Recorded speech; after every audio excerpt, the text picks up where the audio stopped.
Bueno, para los que pudieron conectarse al devocional, hoy día vamos a continuar con el mismo tema. Igual les compartí hoy día en la mañana el mensaje o lo que habíamos compartido en el devocional. Lo compartí en el grupo para que lo puedan oír. ¿Ya? Eso, hoy día vamos a continuar con ese tema, pese a que nos vamos a centrar en tres puntos importantes. Para eso vamos a ir al Génesis, al principio. Que, ¿cierto? Estábamos hablando sobre un principio sobre la mentalidad de reino. Muchas veces se ha malentendido este concepto de mentalidad de reino y se ha usado para fomentar la arrogancia, la soberbia, muchas veces, hablando de que supuestamente una mentalidad de reino es que usted se tiene que creer en cuento, que usted es un hijo de Dios, y hay gente que incluso dice, cuidado con el que se mete, ¿cierto?, con un hijo de Dios, porque Dios es el que pelea por ellos y por nosotros, y que cuidado, como, ¿cómo se llama? Amenazando, ¿cierto? ¿Cómo se llama? A la gente de que somos hijos de un Dios vivo, que se puede vengar si alguien nos hace algo, ¿cierto? Y eso es totalmente antibíblico, incluso es anticristiano, porque nosotros vemos de que Pedro, por ejemplo, nos enseña en sus cartas, nos dice de que Jesús no, cuando él era amenazado, cuando él era blasfemado, cuando él era torturado, ¿cierto?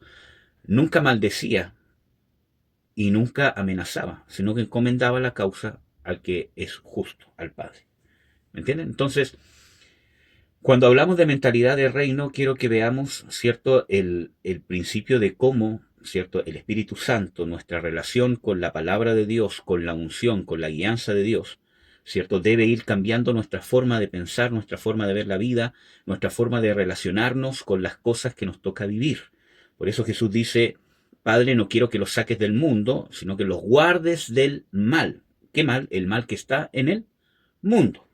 Y cuando hablo del mundo no hablo de salir a la calle, sino el sistema que gobierna la mente, o sea, que gobierna el mundo y que está alojado en la mente de las personas. Acuérdense que, cierto, en Efesios 2 dice de que la condición del mundo es andar según mis propios pensamientos, según la voluntad de la carne y según los deseos de la carne. Por lo tanto, es algo que está en la voluntad de la gente, en la manera de pensar de la gente, en la manera de ver la vida, en la manera de solucionar sus problemas, es el enfoque que tiene el ser humano sobre sí mismo, sobre su entorno, sobre la vida, sobre la muerte. Eso es el mundo. Y se aloja en la mente y está directamente influenciado por el príncipe de la potestad de las tinieblas, según Efesios 2, o por el diablo que dice que gobierna el mundo, ¿cierto? O el príncipe de este siglo, ¿cierto? Y así nos podemos encontrar otras referencias bíblicas también. Entonces, cuando hablamos de mentalidad de reino, hablamos cómo la influencia de la palabra de Dios, la influencia de la unción del Espíritu Santo, la influencia de mi búsqueda de Dios, la influencia de mi relación con Dios va cambiando mi forma de pensar. Y eso es algo que yo debo hacer. Las Escrituras dicen, no os conforméis a este mundo, a este siglo, esta forma de pensar, esta forma de percibir la vida que se limita a lo terrenal, que se limita al pecado, que se limita a lo pecaminoso y que no tiene en cuenta lo eterno, no tiene en cuenta a Dios, no tiene en cuenta al Creador, al sustentador de la vida, al Rey de todas las cosas, que es Jesús. ¿Me entienden? Entonces, es un mandamiento. No nos conformemos a este siglo, a esta era o a este mundo, sino que nosotros tenemos que renovar nuestro entendimiento. O ser transformados, que nosotros seamos transformados por medio de que nuestro entendimiento se vaya renovando, por medio de conocer cuál es la voluntad de Dios, buena, agradable y perfecta, como dice en Romanos 12:2. Entonces es un mandamiento que nos dice la Biblia. Entonces, a eso yo me refiero con mentalidad de reino. Y para eso vamos a ir a Génesis y a analizar tres puntos específicos de cuando Dios crea al hombre. Vamos a ir a Génesis 1, 27 y 28. El 27 dice, y creó Dios al hombre a imagen de Dios lo creó, varón y hembra los creó. Y los bendijo Dios y les dijo, fructificad y multiplicad, y henchid o llenad la tierra, y sojuzgadla, y señoread en los peces del mar, y en las aves de los cielos, y en todas las bestias que se mueven sobre la tierra. Aquí Dios le da los pasos para que el hombre pueda hacer lo que Dios lo había creado con ese propósito, porque es el único ser creado por que sale, ¿cierto?, en el relato de Génesis 1, que Dios dice que lo iba a crear a su imagen. ¿Me entienden? Entonces, cuando lo crea, ¿cierto?, le da las instrucciones o los pasos a seguir para poder reflejar esta imagen sobre la tierra, esta imagen de Dios. Y eso es, fructificad, multiplicad, llenad la tierra para poder sojuzgarla y enseñorearla. Y vamos a enfocarnos en algunos puntos, que fue de lo que estuvimos hablando el viernes, ¿cierto? Primero dice fructificad, y eso tiene que ver, yo creo que es obvio, con ser fructíferos, ¿cierto? Con dar fruto. Y vamos a ver algunos pasajes que hablan del fruto, porque la Biblia nos habla del fruto de una manera positiva y de una manera negativa, ¿no? En el sentido que hay fruto bueno y también hay fruto malo. Vamos a ver. Vamos a ver, por ejemplo, Proverbios 1:31 dice, comerán pues el fruto de su propio camino y se hartarán de sus propios consejos. Aquí está hablando en primera persona la sabiduría, ¿cierto? Dando a entender de que los que rechazan la sabiduría y el consejo de Dios comerán del fruto de su propio camino, ¿ya? En Jeremías 4:18 y 6:19 dice, tus caminos y tus hechos te han procurado estas cosas, y este es el fruto de tu maldad. Ciertamente es amargo, ciertamente alcanza hasta tu corazón. Que está hablando de una vida alejada de Dios, que el fruto, ¿cierto?, de nuestra maldad ciertamente es amargo. Puede causar amargura, ¿cierto? Y trae problemas al corazón, a los sentimientos, desórdenes sentimentales, desórdenes emocionales. Entonces, nosotros tenemos que ver de que cada cosa que hacemos, cada cosa que sembramos, en algún momento va a dar fruto. Por ejemplo, no sé, hay árboles que uno siembra y que son rápidos en dar fruto, ¿no? Hay algunas cosas que uno siembra y se pueden demorar mucho tiempo en alcanzar. Por ejemplo, si nosotros nos vamos a la palma chilena, ¿cierto? Si yo siembro una semilla de palma chilena, por decir que se pudiera hacer así, ¿ya? ¿Cuántos años tendré que esperar a que alcance un tamaño adulto? Por lo menos 100 años, ¿me entienden? Entonces, es un proceso lento. Así que es distinto que usted siembra, ¿cómo se llama?, un poroto, ¿cierto?, que ya en 3, 4 días ya está dando tallos, ¿cierto?, a que usted siembre un árbol, ¿cómo se llama?, un peral, por ejemplo. ¿Me entiende? Que tiene que esperar por lo menos 1, 2 y quizás hasta 3 años para que realmente pueda obtener un fruto, ¿cierto?, que es, ¿cómo se llama?, es comestible.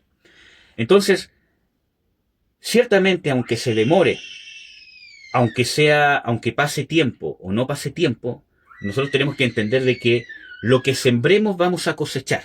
Y las escrituras nos hablan sobre esto de sembrar en Gálatas.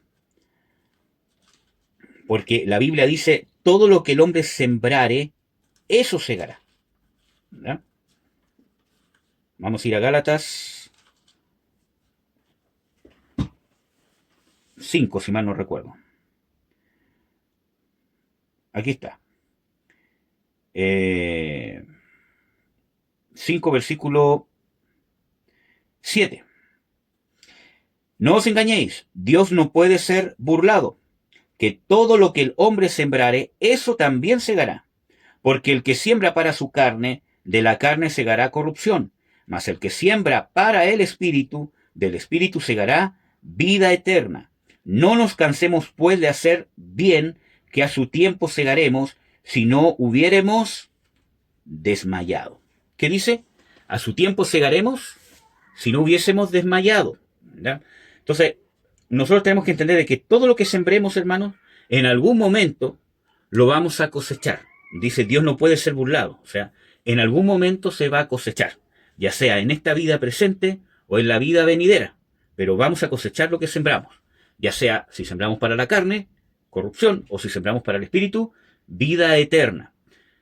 Entonces, por eso que cuando nosotros sembramos un mal fruto de maldad, ¿cierto?, nos puede traer, ¿qué cosa? Amargura, nos puede traer problemas al corazón. Obviamente el contexto bíblico de Jeremías 4:18 está hablando del juicio en contra del pueblo de Israel por sus pecados, por su idolatría y por muchas cosas más.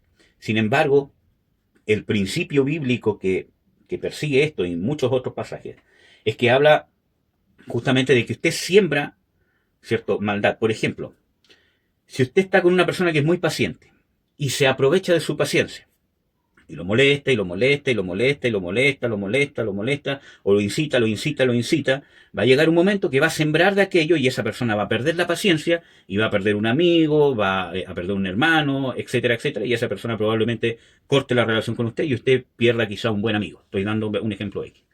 Cosa que usted puede llevar al matrimonio, que puede llevar ¿cómo se llama? A la familia, que puede llevar ¿cómo se llama? Al trabajo.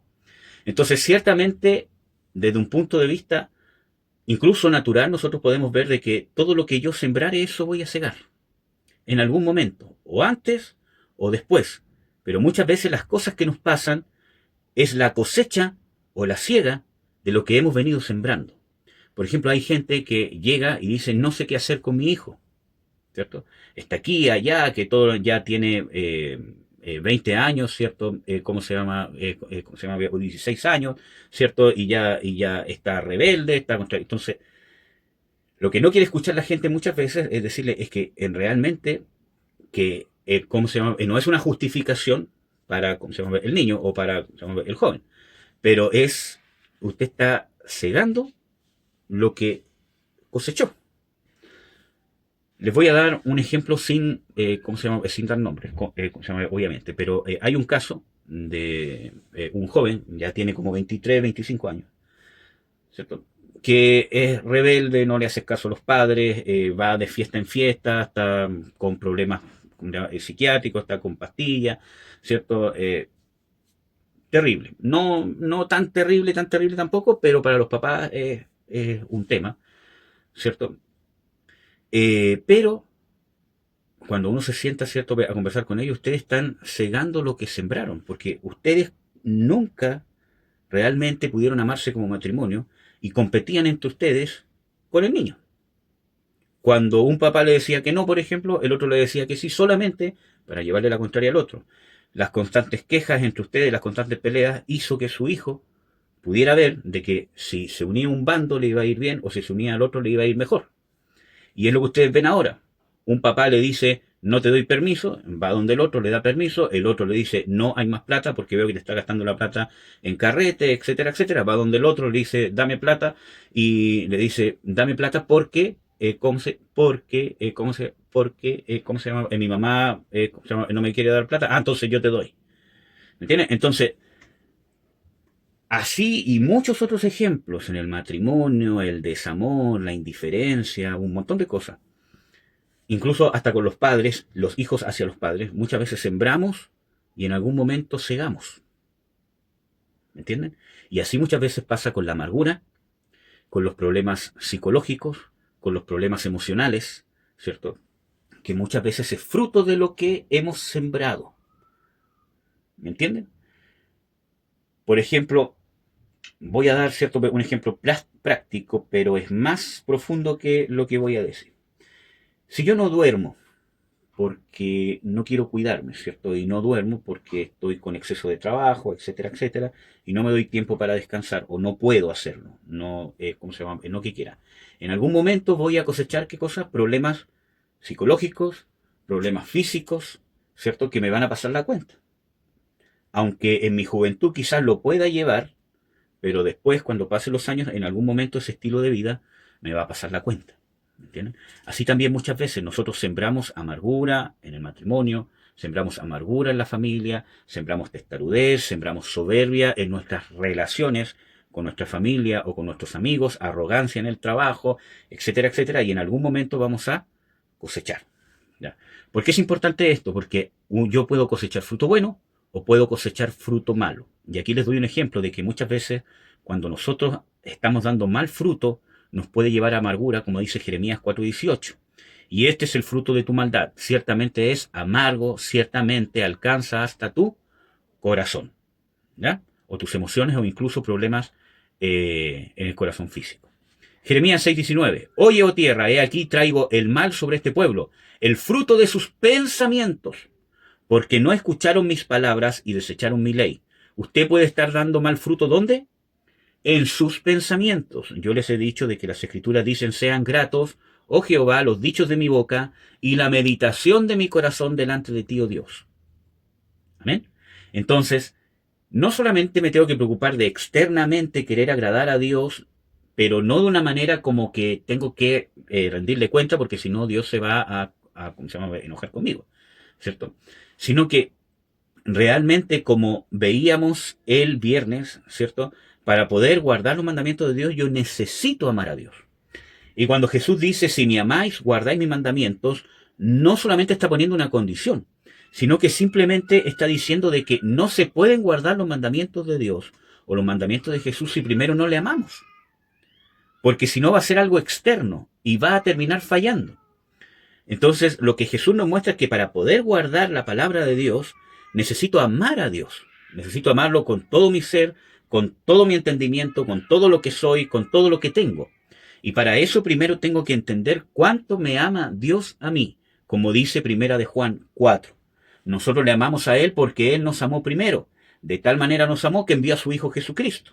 Entonces, cuando yo entiendo la obra de Jesucristo en mí, pero no la veo como algo lejano de hace 2000 años atrás, como cierto un hecho histórico, sino realmente cuando yo entiendo lo que Jesucristo hizo por mí, que obviamente fue hace 2000 años atrás, pero cómo se manifiesta hoy a mi vida, ese sacrificio, ese sufrimiento, ese padecimiento, que esté ahora a la diestra de Dios intercediendo por mí, que haya enviado al Espíritu Santo, que el Espíritu Santo esté constantemente guiándome, constriñéndome para que me pueda convertir, etcétera, etcétera.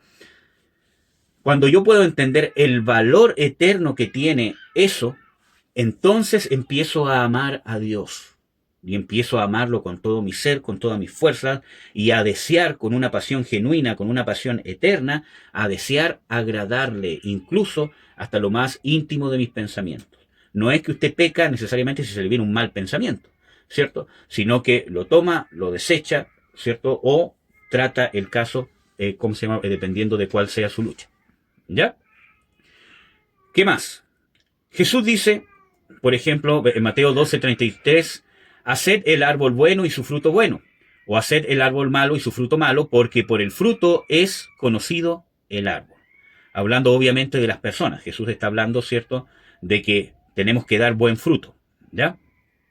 Porque dice también en Lucas 6:43, no hay árbol bueno que dé fruto malo, ni árbol malo que dé fruto bueno. Si usted está dando mal fruto en algún área de su vida, es porque esa área está mal. No se justifique. Porque usted está en la carne, quizás en esa área, ¿cierto?, en esa situación, y hay que cambiar el árbol. No hay que tratar de disfrazar el fruto o justificar el fruto, ¿cierto? Hay que cambiar el árbol, o sea, cambiar de adentro, ¿ya? Entonces, cuando yo cambio de adentro, entonces puedo empezar a dar buen fruto. ¿Me entienden? No trate de cambiar el fruto sin cambiar el árbol. Hablo, por ejemplo, de las malas actitudes, de malas prácticas. No intente cambiarlos de afuera, porque si no nos vamos a convertir en gente religiosa, sino que cambie de adentro, de donde vienen esos pensamientos. Acuérdense que también vimos de que de la abundancia del corazón habla la boca, que del corazón salen los malos pensamientos, los adulterios, las fornicaciones, los homicidios, etcétera, etcétera. Entonces lo que hay que cambiar es lo de adentro. ¿Me entienden? Eso es lo que hay que cambiar. Amén.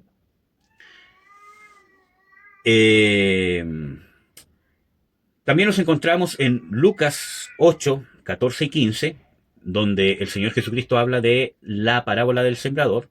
Dice, la que cae entre espinas, estos son los que oyeron, pero al continuar su camino son ahogados por las preocupaciones, riquezas y placeres de la vida, y no maduran fruto. ¿Ya? Que hay ciertas personas que muchas veces escuchamos la palabra de Dios, pero las preocupaciones de la vida, las riquezas o los placeres de la vida, que yo prefiero mi placer, los placeres de esta vida, ¿qué van a hacer? Ahogan la palabra y no da o no madura fruto. Entonces, volviendo a Génesis, nos decía, lo primero, ser fructíferos, gente que dé fruto.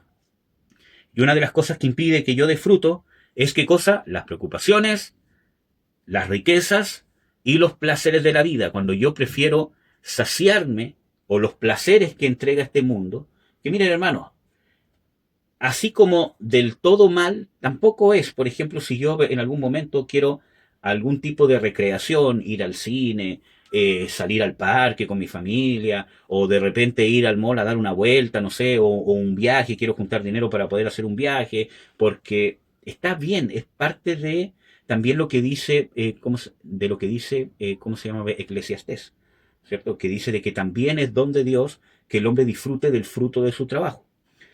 ¿Cuál es el tema? Que hemos recibido una salvación tan grande. Hemos recibido un don de Dios tan grande al ser salvos, al habitar el Espíritu Santo sobre nosotros, que no tenemos propósito con Dios o no queremos tener propósito con Dios.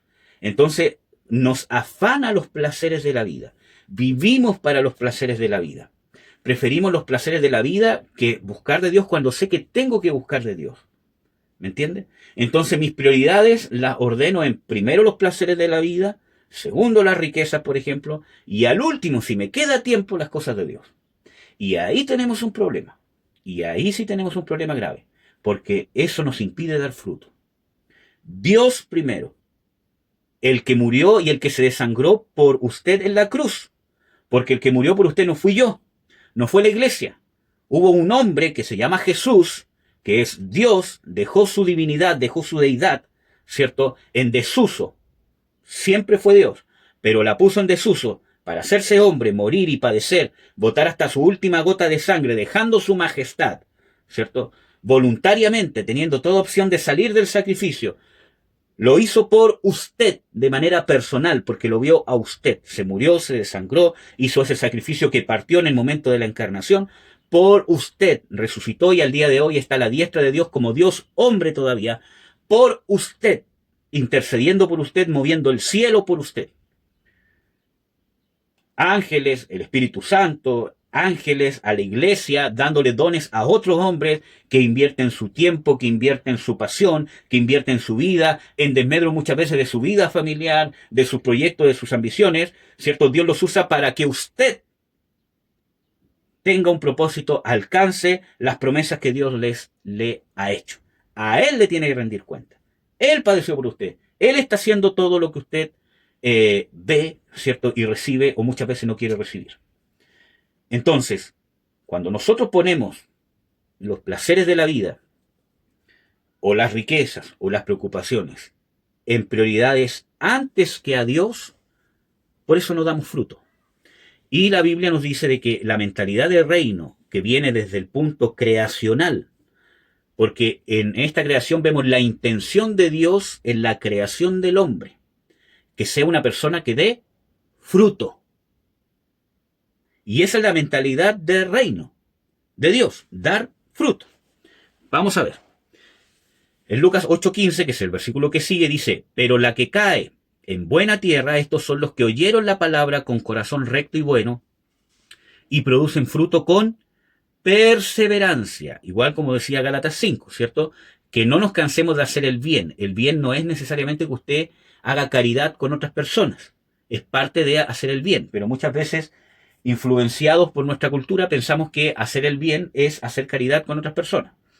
Hacer el bien es hacer lo bueno, lo recto delante de los ojos de Dios en cada cosa que yo hago. Es vivir una vida recta, una vida justa, una vida honesta, conforme a los criterios de justicia, de honestidad y de rectitud que provienen de las Escrituras. No los míos personales, que se pueden asemejar mucho, pero no alcanzan, obviamente, la santidad de los decretos de Dios. Entonces, aquí también dice, pero la que cae en buena tierra, estos son los que oyeron la palabra con corazón recto y bueno. Y ahí entramos al mismo punto que estábamos hablando, de que el árbol malo no puede dar fruto bueno, y el árbol bueno no puede dar fruto malo. ¿Me entienden? Entonces, ¿qué es lo que tengo que cambiar yo? El árbol, o el corazón, o mi ser, mi esencia. ¿Me entienden? Eso es lo que tiene que ser cambiado. Y las Escrituras nos dicen de que el Espíritu Santo nos va renovando por medio de la regeneración.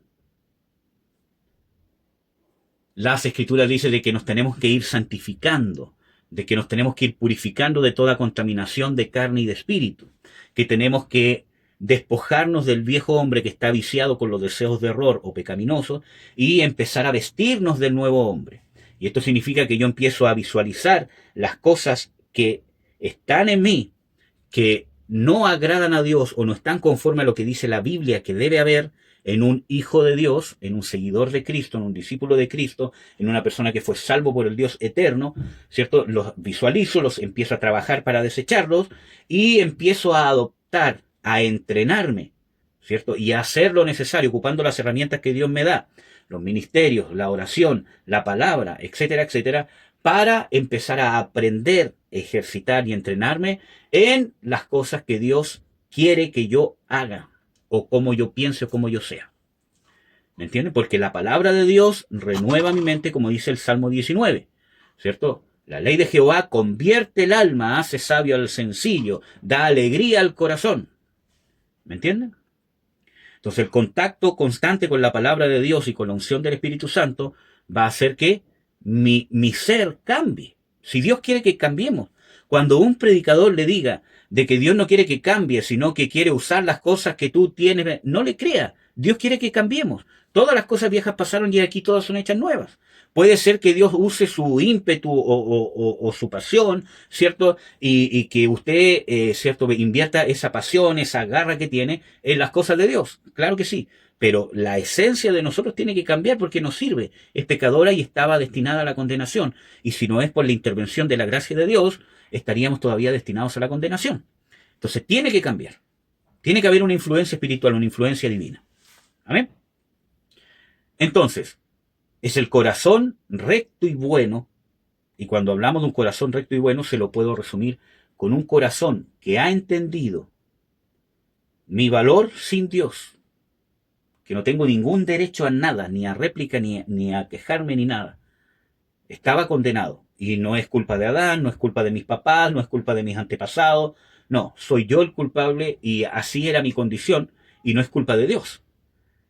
Y el valor que tiene Dios, en el sentido de que Él está en el trono, Él es el Dios creador, sustentador de todas las cosas, y el valor que tiene del proceso de salvación que Dios mismo, por sí mismo, hizo. Cuando yo entiendo eso, entonces mi corazón se empieza a transformar en un corazón recto y bueno, porque no quiero usar a Dios para conseguir cosas. Quiero rendir mi vida a Dios. Amén. Entonces, producen fruto con perseverancia. Para producir fruto necesitamos perseverar. Perseverar. Aunque no veamos, seguimos haciendo lo bueno, como decía Gálatas. Si vamos a cosechar, si nosotros hacemos el bien, ¿cierto? Y no desmayamos. ¿Me entienden? Entonces necesitamos perseverancia. Juan 15:2, que quizás es uno de los más conocidos con respecto a dar fruto, dice Jesús: todo pámpano que en mí no lleva fruto, el Padre lo levanta, y todo el que lleva fruto lo limpia para que lleve más fruto. Versículo 4, permaneced en mí y yo en vosotros. Como el pámpano no puede llevar fruto por sí mismo si no permanece en la vid, así tampoco vosotros si no permanecéis en mí. El tema que usted se tiene que preguntar es cómo permanezco en Cristo. Porque aquí dice Jesús, que es una promesa, si permanezco en Él voy a llevar fruto. ¿Qué significa permanecer? Y la primera palabra que usted tiene que, ¿cómo se llama? Ponerle hincapié es a esa palabra que dice permanecer, de permanencia, lo mismo que veíamos, no desmayar, perseverancia. Permanencia, no es empezar nomás. Permanencia, el hecho de que yo sea una persona que permanece constantemente fiel a Dios, buscando ser fiel a Dios, buscando amoldar mi vida y cada día ser más convertido, cada día ser más justo, santificarme, ¿cierto? Y poder crecer para poder ser lo que Dios quiere que yo sea. Y cuando eso se empieza a transformar no solamente en querer hacer el deseo de Dios, sino que se transforma en mi deseo. Yo deseo ser lo que Dios quiere que yo sea. Ya no es que yo quiero cumplir una pasión de Dios, sino que se transforma en mi pasión. Entonces, así permanezco en Cristo, porque permanezco en su doctrina, en su enseñanza. No es que necesariamente usted esté metido en la iglesia todos los días. Eso no necesariamente es permanecer en Cristo. Pero no lo usemos como excusa para decirle que no necesito congregarme para permanecer en Cristo, porque tampoco es así. Sino que permanecer en Cristo es permanecer en su enseñanza, permanecer en su doctrina, permanecer siendo discípulo de Él. Amén. O discípula de Él. Versículo 15 de Juan, o sea, versículo 5 de Juan 15. Yo soy la vid, vosotros los pámpanos. El que permanece en mí y yo en él, éste lleva mucho fruto, porque separados de mí, nada podéis hacer. Versículo 8. En esto es glorificado mi Padre, en que llevéis mucho fruto y seáis así mis discípulos. ¿Cuál es una de las evidencias de un discípulo? Según esto, que lleva mucho fruto. Y en eso es glorificado el Padre. Cuando usted glorifica a Dios, ¿cierto? No necesariamente cuando dice gloria a Dios, ¿cierto? O no es cuando usted quiere hacer frutos externos para darle la gloria a Dios. Como gente dice, vamos a hacer un culto de sanidad, ¿cierto? Y dice esto para la gloria de Dios. Eso no es glorificar a Dios. Aquí está hablando del fruto de que nada podéis hacer si no estáis en mí, dice Jesús. Si yo permanezco, persevero en su doctrina, en el llamado del Señor Jesucristo a establecer el reino, ¿cierto? Entonces empiezo a dar fruto. Y cuando doy fruto, como dice en Gálatas 5, amor, benignidad, bondad, mansedumbre, fe, templanza, dominio propio, etcétera, etcétera. Cuando empiezo a dar fruto del Espíritu, que es la nueva criatura que Dios creó en mí, empiezo a dar ese fruto que es creado según Dios, porque es su hombre nuevo el que puede amar, el que puede perdonar, el que se puede gozar en la tribulación, el que puede tener paciencia, el que puede tener dominio propio, el que él lo puede hacer. Pero como nosotros andamos en la carne y no alimentamos el espíritu, lo primero que florece en nosotros es la carne. Y cuando nos damos cuenta, nos quedamos en la carne y no queremos luchar, porque no tenemos fuerzas. ¿Por qué? Porque no nos hemos ejercitado en el espíritu. Y tenemos un corazón conformista. Como no tengo fuerzas para orar, como no tengo fuerzas para ¿cómo se llama? ¿Cómo se llama? La Biblia. Como no tengo ganas, no tengo ningún ánimo, porque tengo problemas de ánimo, no tengo problemas de ánimo para congregarme, para buscar de Dios, para buscar del hermano o del pastor consejo, consejería. Como no tengo ánimo porque me siento mal, porque digo, ¿y qué si yo pequé y todo lo demás? Entonces me quedo ahí. Hermano, ahí es donde usted tiene la oportunidad de pasarse al espíritu con una pequeña decisión y salir de la carne. Lo voy a hacer igual. Yo el otro día estaba conversando con un ¿cómo se llama? Hermano, ¿cierto? Y ¿cómo se llama? Le dije, muchas veces tenemos que partir de cero, ¿cierto? Muchas veces uno vive ciertas situaciones en la vida donde tiene que partir de cero. Y cuando muchas veces no sentimos ganas de orar o de escudriñar, ¿cómo se llama?, en las escrituras, muchas veces nos frustramos porque quiero orar una hora. Hermano, si llevas un año sin poder orar, porque tienes lucha y todo lo demás, o llevas 4 o 5 meses sin poder orar, es imposible que vas a poder estar una hora metido en la Biblia. O quizás si lo vas a lograr una vez y después, ¿cierto?, al otro día que no vas a tener ánimo para hacerlo, te vas a frustrar, ¿cierto? Entonces parte con cosas pequeñas, pero da pasos. Ora. Ora 5 minutos, pero ora con un corazón sincero. Cuéntale a Dios cómo estás, cómo te sientes, ¿cierto? Pero ora. Dile, Señor, quiero hacer tu voluntad. Lee la Biblia. Y no estés una hora. Parte con 5 minutos. Parte con un capítulo. Un capítulo de la Biblia al día. ¿Okay? Es que no tengo tiempo, pero ¿cuánto te va a demorar el leer un capítulo? 3 minutos. 1 minuto y medio. Hermano, yo estoy ¿cómo se llama?, haciendo la Biblia textual, ¿cómo se llama?, en audio. Y a veces uno se demora 1 minuto en leer un capítulo. Cuando son capítulos muy largos te demoras quizás hasta 5 minutos, como mucho, en los capítulos más largos. Pero generalmente entre 1 minuto y 3. Y muchas veces menos. Entonces parte con un capítulo. O parte con un versículo. O con un capítulo y empieza, ¿cómo se llama?, a memorizar versículos bíblicos que te impacten. Pero no vas a, no vas a intentar, ¿cómo se llama?, memorizar el Salmo 119. Por ejemplo, diga al débil fuerte soy.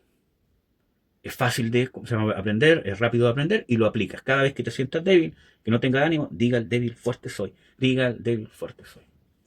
¿Me entienden? Da pasos simples, pero da pasos. Amén. Entonces, en eso es glorificado el Padre, en que nosotros llevemos mucho fruto. ¿Ya? Juan 15:16. No me elegisteis vosotros a mí, sino que yo os elegí y os puse, ojo, esto es un propósito, el propósito por el cual Jesús murió por nosotros, nos eligió, ¿cierto? Para que vayamos y llevemos fruto. Cuando dice para que vayáis, está hablando del llamado que Dios nos hace a establecer el reino. Unos en el ministerio pastoral, el que sea. Otros en otros ministerios, que no necesariamente son los 5 ministerios, y según el don y el talento del llamado que Dios me ha dado. Para que vayáis y llevéis mucho fruto. Y vuestro fruto permanezca, para que todo lo que pidáis al Padre en mi nombre, os lo dé. ¿Me entienden? Entonces, esto tiene mucha relación con Génesis 1.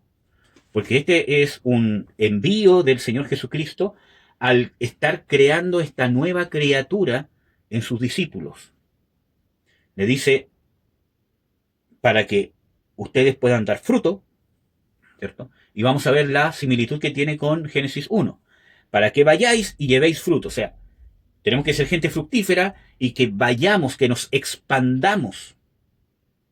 Como estábamos, ¿cómo se llama? Hablando el día viernes, que no nos establezcamos nosotros mismos, sino que esta mentalidad del reino siempre tiende a la expansión, a la multiplicación. Y ahí volvemos a Génesis 1. Otra vez.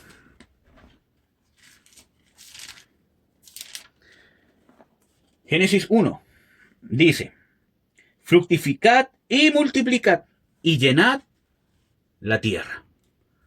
Y como estábamos viendo el día viernes, ¿cierto? Lo mismo que le dijo Jesús a los, ¿cómo se llama?, a los apóstoles en Hechos 1. Y es más, no solo a los apóstoles, sino a los 120. ¿Cierto? Les dijo, y recibiréis poder cuando venga sobre vosotros el Espíritu Santo, y me seréis testigos.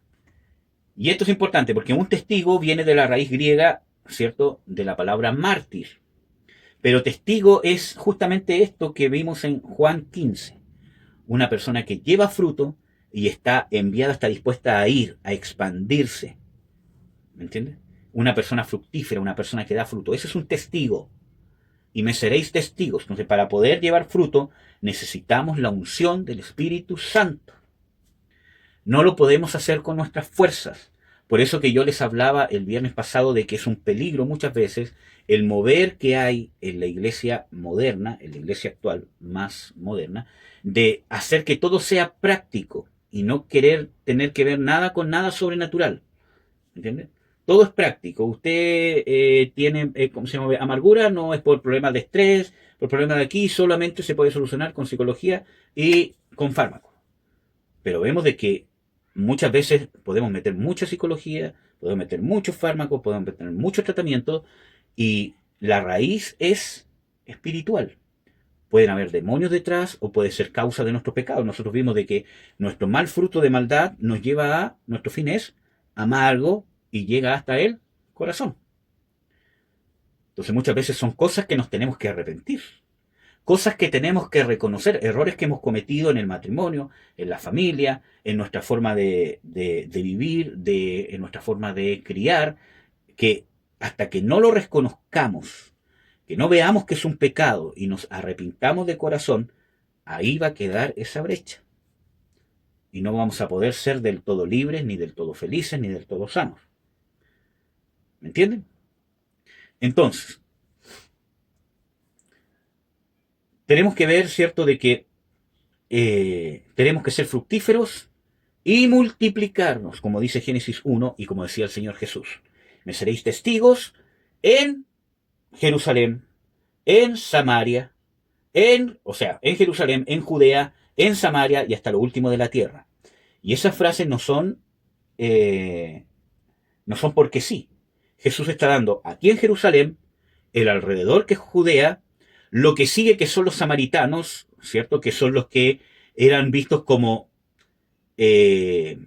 una raza judía mestiza, ¿cierto? Y que no merecían ser judíos, pero tenían descendencia judía, ¿cierto? Y hasta lo último de la tierra. Jesús les estaba diciendo, Jerusalén, el lugar donde están, Judea, que son vuestros propios perseguidores y los que terminaron matando, ¿cierto?, al Señor Jesucristo, los samaritanos, porque este evangelio no solamente es para los judíos, sino para los samaritanos, exigiéndole una reconciliación, un dejar de menospreciarlos, ¿cierto? Y hasta lo último de la tierra, donde también les estaba exigiendo que sacaran ese menosprecio a los gentiles.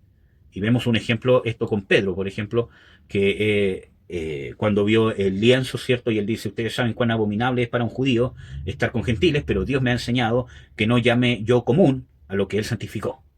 ¿Me entienden? Entonces,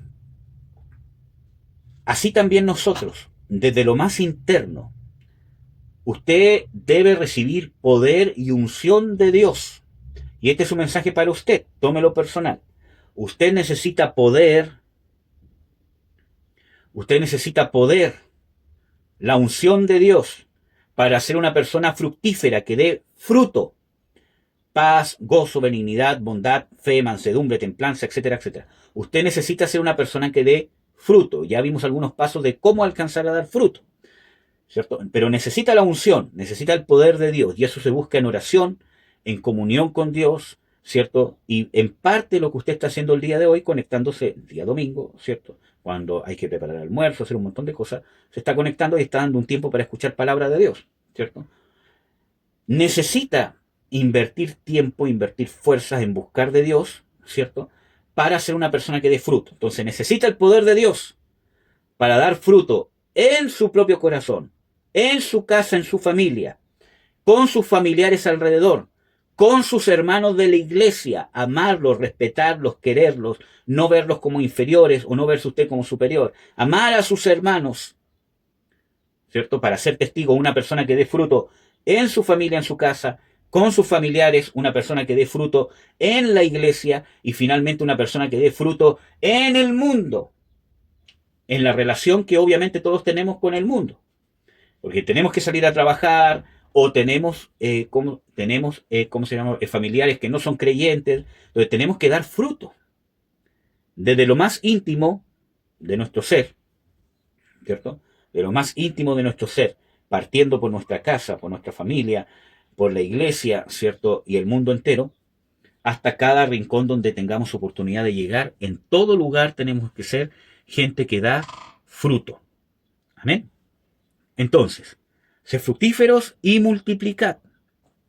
Y esa palabra multiplicad tiene que ver que usted sea una persona capaz de multiplicar lo bueno en otros. Y eso tiene que ver no solamente que dé fruto, sino una persona que puede influenciar de una manera divina a otros. Todo ser humano tiene influencia sobre alguien. Nadie puede decir yo no tengo influencia sobre alguien. Todo ser humano tiene influencia sobre alguien. Muchas veces de manera inconsciente. ¿Ya? Yo creo que ustedes saben de que un padre, sea mal padre, buen padre, presente o no, tiene influencia sobre sus hijos, para bien o para mal, ¿cierto? Ayer, ¿cómo se llama? Con mi esposa estábamos viendo cómo una niña ¿cómo se llama? Jugaba, ¿cierto? Y quiso jugar, ¿cómo se llama? Con mi hijo, al papá y, ¿cómo se llama? A la mamá, a que, ¿cómo se llama? Tenían una casa y tenían que cuidar a los niños. Y la forma en que ella trataba a mi hijo, siendo ella como se llama, la mamá y él, como se llama, el papá, era un reflejo de lo que hacía su mamá con su papá. ¿Me entiendes? Y así como se llama mi hijo también. Entonces, queramos o no, tenemos influencia sobre personas. Consciente o inconscientemente. En el trabajo usted tiene, siempre hay alguien que lo está mirando, ya sea para bien o para mal, y que muchas veces tiene cierta admiración por usted porque dice, esta es una persona que sabe, o veo que, ¿cómo se llama? Que en esta área es bueno, por lo tanto voy a ver cómo lo hace, a ver si yo también puedo sacar algo bueno. Todos tenemos influencia sobre alguien. El tema está que esa influencia usted la ocupe para multiplicar la influencia divina. Que esa influencia usted la direccione o la aproveche para influenciar las buenas cosas de Dios sobre otros. Justicia, fidelidad, honradez, lealtad, ética, que usted pueda influenciarlo sobre otros, partiendo desde su casa, que lo que usted influencie sobre su cónyuge sea amor, sea respeto, sea justicia. Muchas veces, ¿cierto? Hay ciertas cosas que como cónyuge no hay que permitir porque yo quiero influenciar sobre todas mis relaciones justicia, pero para eso primero tengo que ser una persona que dé fruto. ¿Me entiendes? Si no voy a terminar queriendo manipular a los demás. Entonces, cuando yo doy fruto, puedo multiplicarme en otros. ¿Qué influencia usted está teniendo sobre otros? ¿Qué legado le está dejando a sus hijos? ¿Qué influencia está teniendo sobre su cónyuge? Que es lo que estuvimos hablando el viernes pasado, ¿cierto? ¿Qué influencia está teniendo usted sobre su cónyuge? Por causa de la relación que tiene con usted, ¿es una persona que se acerca más a los principios divinos? ¿Me entiende? Quizás, aunque ni siquiera sea creyente, como lo veíamos el viernes pasado, ¿cierto? Aunque ni siquiera sea creyente, pero hay, por ejemplo, esposas que está su influencia divina sobre sus esposos, que no son creyentes, que incluso la influencia que tienen ellas sobre ellos hacen que ellos sean incluso mejores cristianos que esposos que se dicen ser cristianos sin ser cristianos. Porque la influencia de su esposa los lleva a ser mejores personas, a ser justos, a ser leales, a ser fieles. ¿Me entienden? Entonces, ¿qué influencia tenemos sobre los demás? Partiendo por la casa, por el matrimonio, por los hijos, por su casa, por la iglesia, por el lugar donde usted trabaja o los amigos que tiene. Muchas veces nosotros nos dejamos más influenciar por las amistades que nosotros lo que influenciamos sobre los demás. Y eso es triste, porque la Biblia dice, conviértanse ellos a ti y tú no te conviertas a ellos. Hablando Dios del contexto que estaba enviando a un profeta, a un pueblo que vivía apartado de Dios. ¿Entiendes? No te conviertas tú a ellos o a sus malas costumbres o a sus malos, sino que ellos se conviertan a ti. Ahí está hablando de influencia. Tu influencia tiene que ser mayor que la influencia de ellos. Y muchas veces cuando nos juntamos con conocidos o con gente que no es cristiana, cuando estamos con ellos somos como ellos. Somos como el camaleón. En el lugar que está, se adapta al color del ambiente donde está. Y no puede ser así. No puede ser así. Si es así es porque nuestro carácter en Cristo es débil y tenemos que fortalecerlo. Diga el débil, fuerte soy. ¿Cómo nos hacemos fuertes? Como decía Jesús, fuera de mí, si no se entrenan en querer estar en mis conceptos, en mi doctrina, en la enseñanza de Jesús, entonces nada podéis hacer. Sin Jesús no podemos llevar este fruto. Entonces, Génesis 1 nos habla de ser fructíferos y multiplicarnos. ¿Qué influencia usted está causando sobre los demás? Todos tenemos influencia. Usted no puede decir yo no influencio sobre nadie. Todos tenemos influencia, más de lo que imaginamos. Y en el matrimonio muchas veces la mujer tiene más influencia sobre el hombre, muchas veces que el hombre sobre la mujer, de una manera innata. ¿Entienden? Incluso el estado de ánimo de ¿cómo se llama? Una esposa, simplemente su estado de ánimo puede alterar, ¿cierto? El estado de ánimo del hombre inmediatamente. Pero muchas veces, ¿cómo se llama? En ese sentido, ¿cómo se llama? La mujer muchas veces es más fuerte que el hombre, que muchas veces, aunque los cambios de estado de ánimo del hombre le pueden causar, ¿cómo se llama? Un efecto obvio, ¿cierto? Pero ella tiende a ser más fuerte que el hombre en poder decir, no, yo voy a seguir así, ¿me entiendes? Pero bueno, ¿cómo se llama? Al punto que voy es que todos tenemos influencia. Y usted está usando de manera consciente esa influencia para influenciar los frutos de Dios sobre otros. ¿Me entiende? En cada lugar donde estamos. Y finalmente, volviendo a Génesis 1, dice, fructificad y multiplicad y llenad la tierra. Lo mismo que decía Jesús en Hechos. Jerusalén, Judea, Samaria, hasta lo último de la tierra. Somos gente que dé fruto. Somos gente que usa toda influencia que tengo en toda relación que me toca vivir, no solamente en la familia y en la iglesia, sino todo tipo de influencia que tengo. La uso para influenciar las cosas de Dios. Y entonces puedo ¿qué? Llenar la tierra. Que en un sentido podríamos describirlo como ya poder tener un propósito de ministrar el reino. Que Dios me diga, ya te voy a confiar esta área, esta administración del reino, en esta área, etcétera, etcétera. ¿Entienden? Y ahí podemos ejercer el señorío del Señor Jesucristo, su autoridad, que sobre las personas o sobre las influencias que Dios nos dé ese grado de confianza. Y ahí nos podemos transformar en ministros o en mayordomos. Para que usted sea un mayordomo o un ministro de Dios, primero tiene que dar fruto, ser una persona de influencia, que ocupe sus influencias de una manera correcta, y ahí recién puede recibir el llamado para ser un mayordomo y poder ejercer el señorío de Jesucristo de una manera responsable y administrarlo, porque Dios le va a dar un grado de confianza en el ministerio de establecer el reino de Dios. Amén.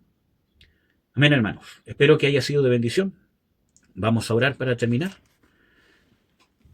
Eso, amados y amadas. Padre, en el nombre de Jesús, te doy las gracias por este momento, Señor, que podemos compartir de tu palabra. Te ruego que nos ayudes, Señor, a entender la implicancia de tener que ser fructíferos, de multiplicarnos, Señor, y llenar la tierra para poder